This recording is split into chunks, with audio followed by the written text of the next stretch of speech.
Hi everyone, welcome to Brothers, Sisters, Strangers. I'm Ali John Chaudhry, psychotherapist, and today we have a very exciting episode. I'm here with Fern, and this episode is going to be about narcissistic dialogues and sibling estrangement.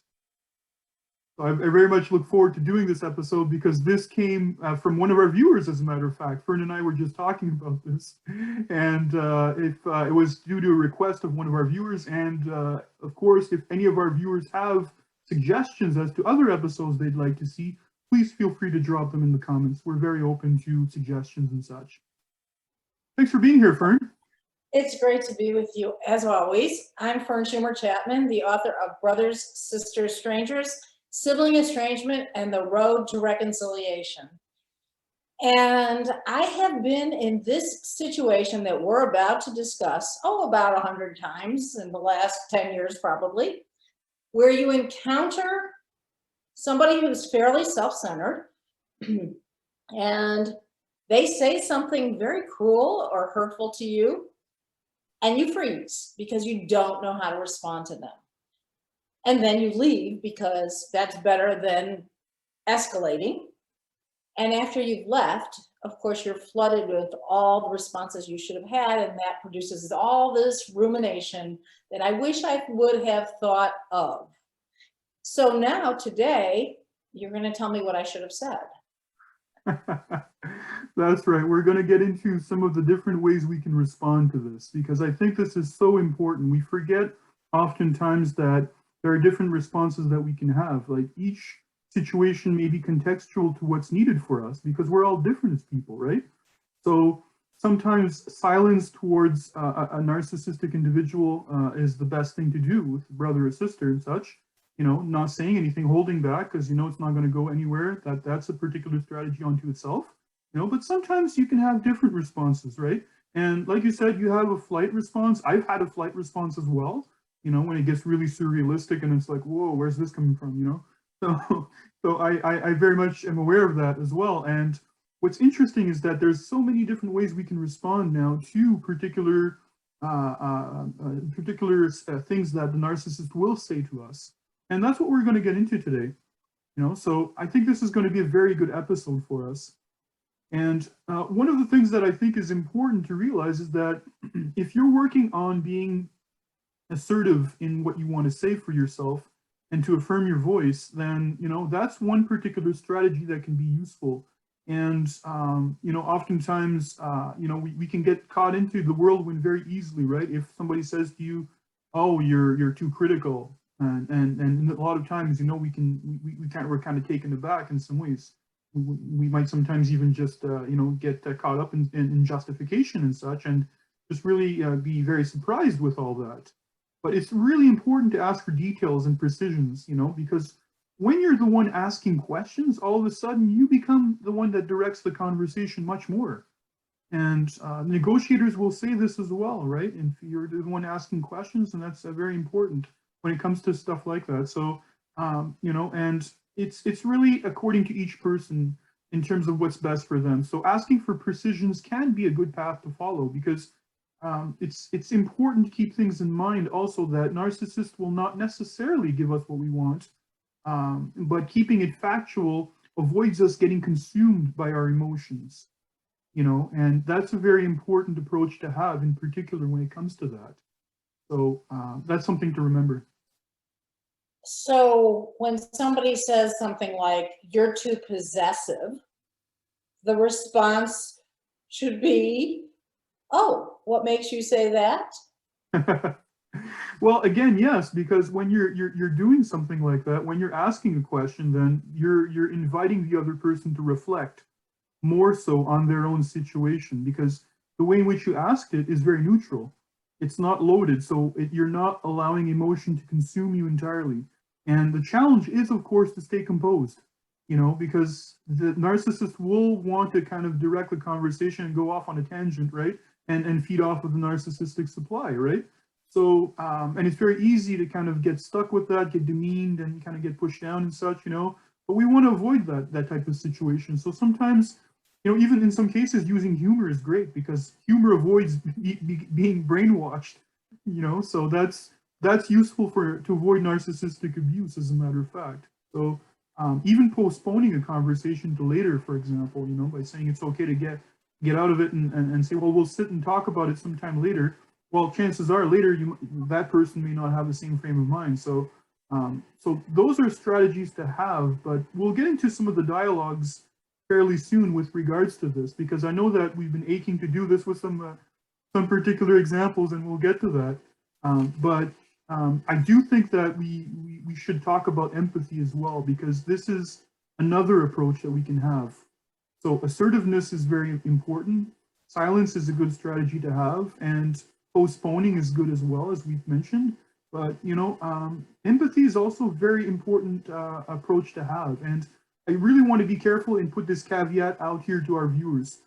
Empathy is not to be misunderstood as being that you're not being empathic enough and that you should work harder somehow.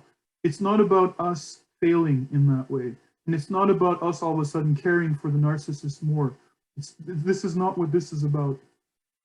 It's really important to recognize that if you've established boundaries, keep those boundaries up. If it feels good to you and you empower yourself that way, that's your strategy. Keep doing that. We're not against that, and I just want to mention that, especially if you worked hard at building boundaries, keep that going if that is what helps you.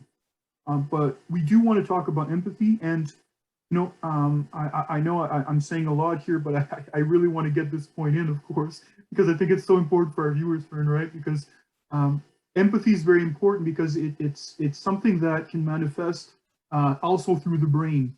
And neuroscience has shown us that magnetic resonance scans have shown also that certain personal characteristics can play into and interrelate with each other with regards to how a person accesses their emotional awareness. So biological traits, personality traits, how we experience emotions, all of that plays into that type of emotional awareness that person can have in that particular moment, narcissist, Well, I'm all for empathy. However, as I've mentioned previously, I always tried to lead with compassion and have understanding for others, but there's a danger to it. And the danger is that I'm enabling somebody. Mm-hmm. And that's the thing. We want to be careful that we're not enabling the situation with regards to that. It's not about enabling the situation. It's not about somehow having not enough empathy and wanting to put more empathy into the relationship per se. It's really about recognizing that the pro-social behaviors of the narcissist actually get minimized. And that's why they fall into the mode of seeking revenge or punishing others by being demeaning in their words and being attention seeking and such in a lot of cases. So it's important to realize that this is all happening within their brain. So it's a good way to bring down their defenses is to kind of give an example of when you felt that your opinions or feelings were validated in the past, perhaps. It could have even been in a family function or something where you felt that the relationship was going well, or an example where maybe things weren't so bad, in some cases. So, even just saying something like, I really felt close to you when we were at grandma's birthday party, for example, and to say that, by accompanying it with the second phrase, which is, you mentioned that you're still not okay with how the situation is, with regards to that, but you still wanted to mention that nonetheless. So you're highlighting. I think what you're doing too in that is you're creating a reminder of the bond that you share. Yeah, that's what you're doing, and you're enabling, or I shouldn't say enable here, but you're helping the narcissist to connect to that other part that is being minimized. So you're trying to access that particular part instead of getting in that dance of anger and trying to one-up each other, right? So that's kind of what you're doing with regards to that. So if you recognize that empathy can be used as a way to stir up rather that other side that's being underwhelmed, then that's actually something that we can very much do, and that's within our power. And let's remember that narcissists also fear being abandoned and losing power. So when we're validating that particular part in our interactions with them, then we're actually helping to soothe that vulnerable child that may be acting out. because it's good to see it as a vulnerable child, that narcissist, that is falling back into that particular pattern of being hurt or feeling abandoned, losing power, and somehow wanting to overcompensate. Yeah, it's not easy to deal with that. No. As an adult dealing with essentially a child. Yeah. Response. Exactly. So we don't want to get into a justification match. It's really not what we want to do. And this is something to work on with regards to our interactions with them, because it's very easy to fall into justification or into a power struggle. So emotion-focused dialogue can help us in recognizing the importance in getting, or rather avoiding the self-created drama that a narcissist will do. So I think that's going to lead us very well into some of the questions that we can can come up in interactions with narcissists.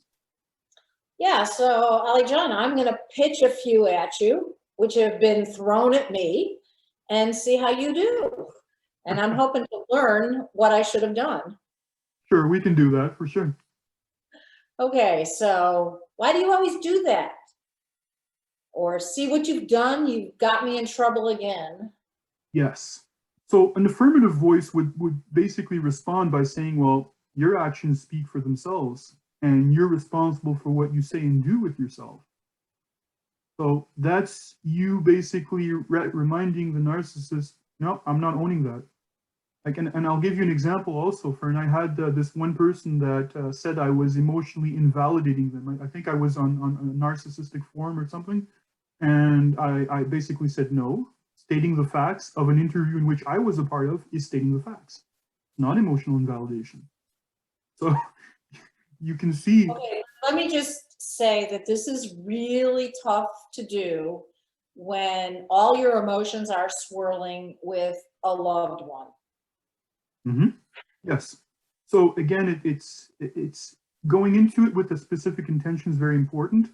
But again, if your idea is to find your voice, find your strength, then the affirmative or assertive voice is definitely something that can be useful in some contexts. And keeping it neutral, just being very factual will avoid the overwhelming emotions that come with it. It's okay to feel the emotions, but not to let that particular emotion take the mic, so to speak, because otherwise it can go off on a tangent very easily. So in the case of you're too possessive, I should have said something like, I only want to have a relationship with your children, or I only was hoping to develop these relationships. Yeah, in that way, that's one way of being assertive, right, and affirmative, but also asking a question, right? Is it possible for me to want to build that relationship with the children? Is it possible for me? So when you're invoking it as a question, then the narcissist can reflect perhaps on that particular point. So now the empathic voice, for example, with the example you gave there, see, you've gotten me in trouble. You said an empathic voice would be basically saying, for example, it makes me sad when we get stuck like this. And it feels as though we're being drawn apart because we see it differently. So that's a nice way to say it. It is a nice way I would like to come after him with my axe. We all have that initial reaction, right, of wanting to do that. But the empathic voice is about accessing the emotion. And you'll notice that when you're doing it that way, you're accessing the sense of abandonment or being cut off, which the narcissist will very much understand. So you are, in some ways, speaking his or her language. Okay, well, what do you say when the narcissistic person says, I don't like you when you do that, or I don't love you when you do that? The affirmative voice here would basically say, well, is my relationship conditional in how we do or how I do? So again, you're throwing back that question in some ways, a very neutral way. And it's important not to come into it with expectations. Lowered expectations are very important here, right? Because you might not get the answer to your question necessarily, but the goal here is for you to find your voice and not so much getting the response you hope for. If you do, bonus. If you don't, then that's okay too. Yeah. Well, certainly this would be a change from the way I've been reacting, and I have to try something different. So I think the idea of asking a question is something I could actually keep front and center and do during that heated moment. So that's good. Absolutely. Um, And the empathic voice would also say something also in that particular circumstance. So in the past, when we disagreed, I felt isolated, like an island. Maybe it's like what you're feeling right now. And yet I understood that we would somehow find a way to start talking again. So you're basing that on past experience, right? Where you may have felt you were at an impasse, but yet the dialogue may have still continued later on in another family function or another circumstance, you know? So so you're not slamming the door like I do. if you need to do that, that's another story entirely, right? But yes, exactly.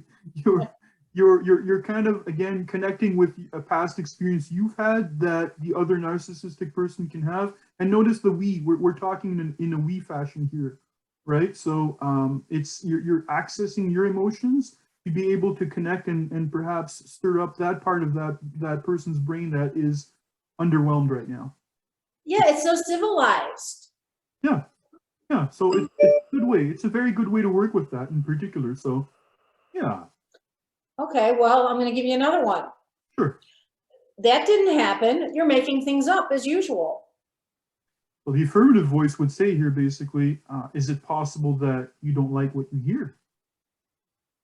So, again, bringing back the question, and it's really not about a one up here or anything. It's really just about accessing that part because the reason why they would say something like that is because they feel very uncomfortable about what was said. So they'll fall into denial and try to brush it off of them onto you. So again, bringing that up in that way is a way to find your voice instead of saying, oh gosh darn it, and getting upset in that way and just going into a spin cycle. That's really what we want to avoid here. So yeah. So there's also the empathic way of responding to that particular saying, right? And that's an important way to look at here too. Is the idea of saying that there's things I cringe when I hear it as well, and because it hits so close to home, I sometimes just want to push it away too. So again, just talking about your inner process that way, talking about how you cringe in some ways when you hear certain things you don't like. And again, you're naming the process. So when you're doing it that way, you're again establishing the fact that you're on their side. And again, you're accessing that other part instead of accessing the reactive, vulnerable child part. So basically what you're saying is you want to avoid becoming defensive and try to seek out the commonalities. Yes, very much so. Which is so hard to do when you're heated and angry, but I will try to improve. Okay, what would your friends think if they could see you now? I like that one. We may have heard this one, the both of us heard. I would respond in that case as an affirmative voice. I would say, well, my friends are unconditional towards me. So that's a good way of saying it in that way because you're establishing the facts. Your friends don't judge you. And and that's how it is. And you could even add, if you want, as I hope that you'll be unconditional towards me. So yeah, so in that way, I mean that's being affirmative and assertive.